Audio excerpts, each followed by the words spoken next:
Fala, meu querido concurseiro, meu vestibulando que está estudando a história de Roraima. Vamos que vamos continuar a nossa saga pela história desse povo tão lindo que é o povo de Roraima. Vamos nessa, chama a vinheta!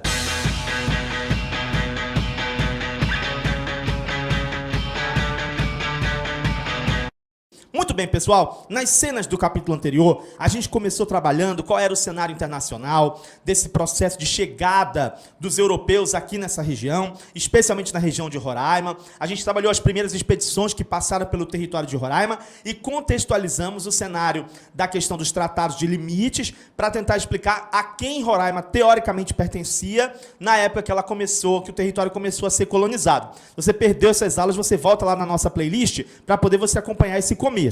E aí, hoje, o nosso desafio é começar a contar a história da efetiva colonização do território de Roraima, né? E a pergunta que não quer calar, hoje, quando a gente começa a falar do Forte São Joaquim do Rio Branco, a importância desse forte, por que eles construíram esse forte, qual o cenário da construção desse forte, a primeira pergunta que não quer calar é: por quê?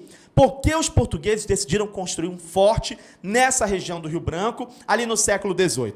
Né? Nas cenas do capítulo anterior, a gente já adiantou um pouco isso, e hoje a gente vai retomar esse cenário e complementar, né? Primeira coisa importantíssima, eles vão decidir construir esse bendito desse forte, né? Porque eles precisam fazer uma barreira contra os holandeses e contra os espanhóis.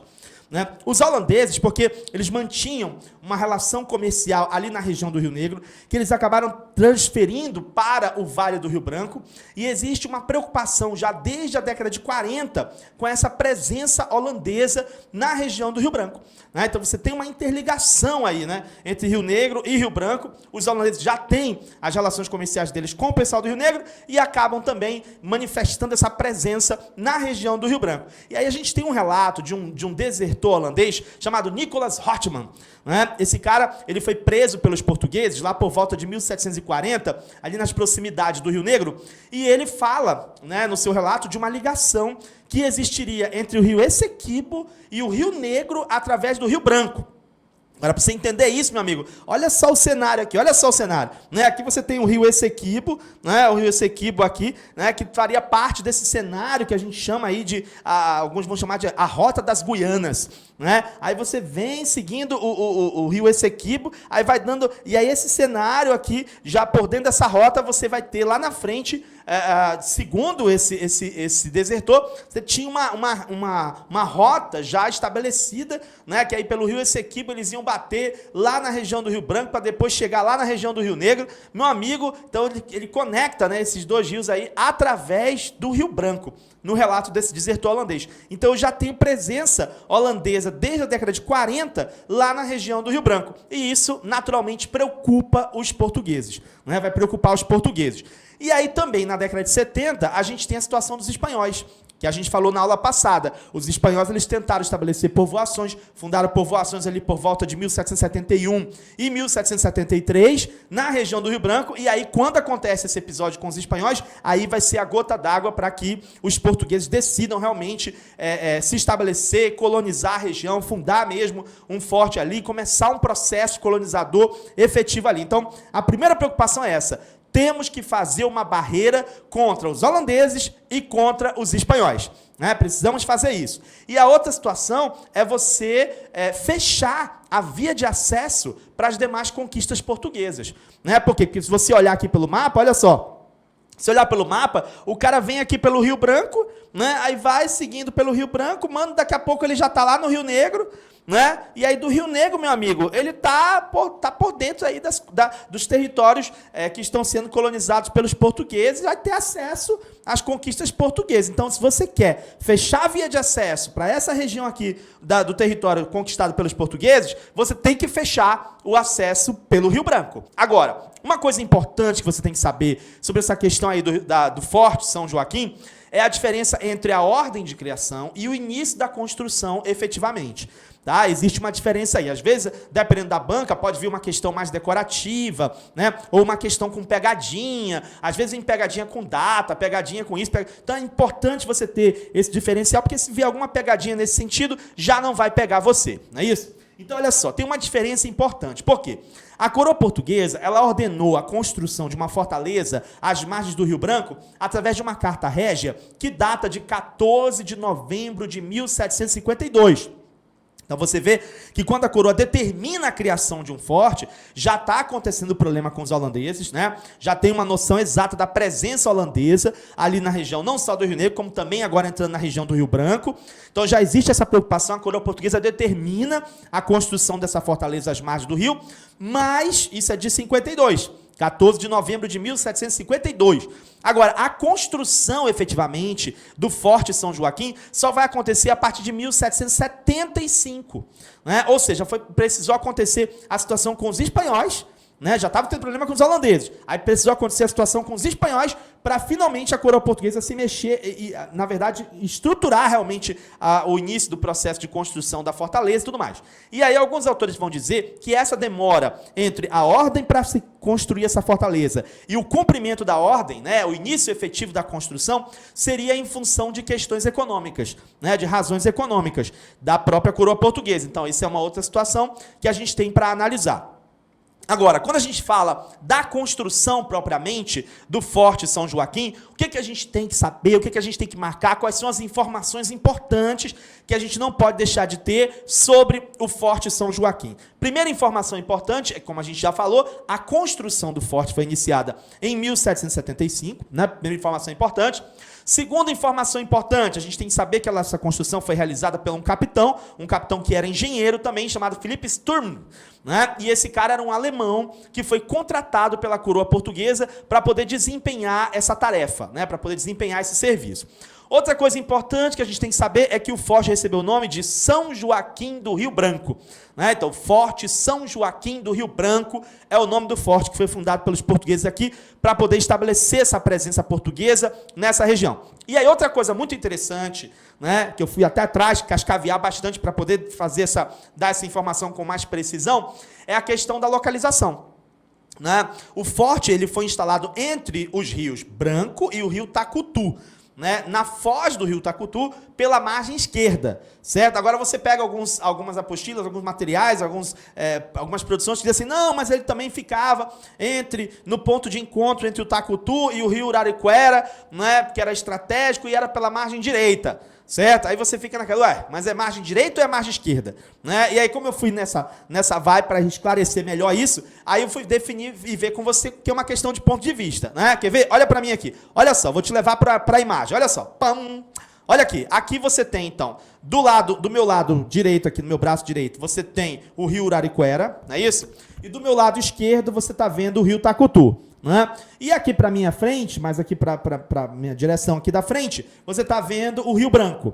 Né? Então você está vendo então que o rio Tacutu ele vem daqui, aliás, o rio Tacutu, peraí, calma, o rio Tacutu está vindo pela esquerda, aqui pela minha esquerda, né? Aqui pela minha esquerda, o rio Uraricuera está vindo pela minha direita, né? E esses dois estão se encontrando aqui embaixo, estão gerando o Rio Branco bem aqui embaixo. Não é isso? Então você está vendo aí pelo mapa isso. Beleza, então, afinal de contas, onde é que esse forte foi construído? Né? Ora, se eu estou vindo aqui do rio Tacutu, né, se eu estou vindo do rio Tacutu e eu estou sabendo que ele vai desaguar ali no Rio Branco, né, a foz dele vai ser no Rio Branco, né, então eu estou no sentido do rio, né? Estou no sentido do rio, de onde a água está nascendo para onde ela está desaguando. Se eu estou nesse sentido, de onde a água está nascendo para onde ela está desaguando, que é no Rio Branco, então eu vou dizer que esse forte está do lado esquerdo, né, na margem esquerda do rio Tacutu, certo? No momento que o rio Tacutu vem, né, que ele se encontra com o rio Uraricuera, né, que aí vai dar no Rio Branco, né, vai desaguar no Rio Branco, então nesse momento aí, nesse cenário aí que eu tenho esse forte. E aí eu vou te mostrar agora como é que ficaria esse cenário. Dá uma olhadinha aí, dá uma olhadinha. Olha só como é que ficaria esse cenário do forte. Né? Então o forte ficaria exatamente aqui. Né? Ficaria nessa área aqui, certo? Exatamente nesse encontro aí, né, na confluência dos dois rios, já encontrando, né, desagando ali no Rio Branco, ok? Então seria esse o cenário. Agora, é claro, agora olha para mim, se eu estou vindo lá do Rio Branco, né, se eu estou vindo lá do Rio Branco para entrar aqui no Rio Tacutu, certo? Então esse forte vai estar de que lado? Esse forte vai estar de que lado? Esse forte vai estar na margem direita.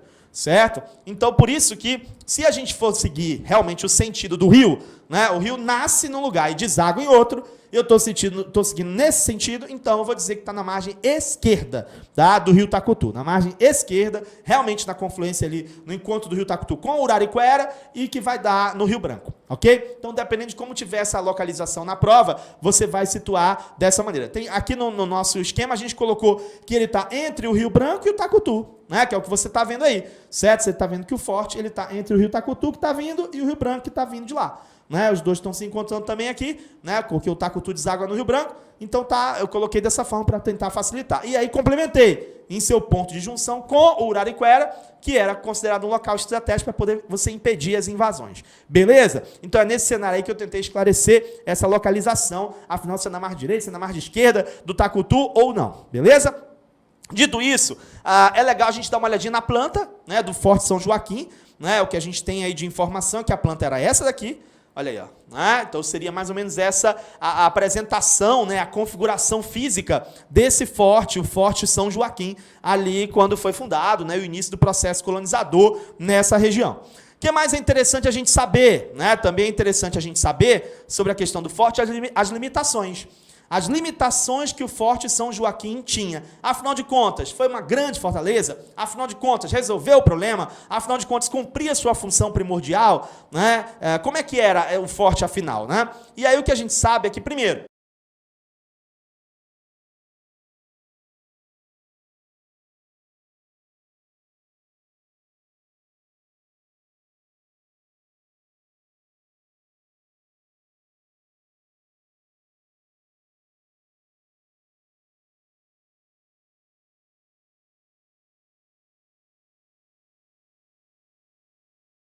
era lá essas coisas todas. E aí, além disso, havia a questão das dimensões do forte. Né? O forte não era um forte tão grande, o forte tinha pequenas dimensões, segundo os autores, então isso também é uma característica de outras fortalezas da região amazônica, e no caso do Forte São Joaquim também acontecia.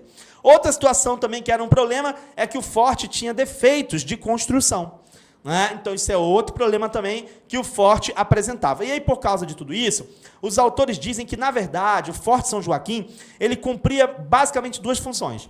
Uma função era o plano ideológico do negócio. Né? É você dizer, olha, existe uma fortaleza portuguesa aqui na região do Rio Branco. Né? Poxa, legal. Ideologicamente, né? Pô, a área está defendida, legal, show de bola. E a segunda seria a questão dele ser um agente administrativo português. Né? Porque, afinal de contas, não foi só um forte que eles fundaram ali. Né? A gente vai ver nas cenas dos próximos capítulos que, junto com a fundação do forte, eles fizeram também um projeto de povoamento da região. Né? Um projeto para habitar a região, para que a região ficasse efetivamente ocupada e pudesse estar livre de possíveis invasões de outros países. Né? Então, existe, não é só a construção de um forte, existe também um projeto de povoamento que a gente vai detalhar.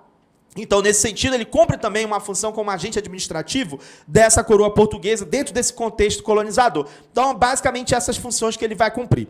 Lá em 1852, né, praticamente um século, quase um século depois da construção, do início da construção do Forte São Joaquim, a própria província do Amazonas oficializou a fragilidade desse forte. Né? Embora reconhecendo a importância estratégica do forte, mas reconhecendo também que o forte era frágil, né? E que não tinha essa característica, essa capacidade, né, de promover, de estabelecer realmente, cumprir a sua função plenamente. Não é isso? Então, assim, eles então construíram o forte, esse marco é um marco importante. Alguns fortes da região amazônica, a gente vai perceber que em torno do forte vai se estabelecer um projeto de povoamento, e esse projeto de povoamento vai dar certo e vai acabar originando uma cidade lá na frente. Né? É o que a gente vai ver, por exemplo, no caso do Forte do Presépio, né? Que depois, lá na frente, vai dar origem a Belém.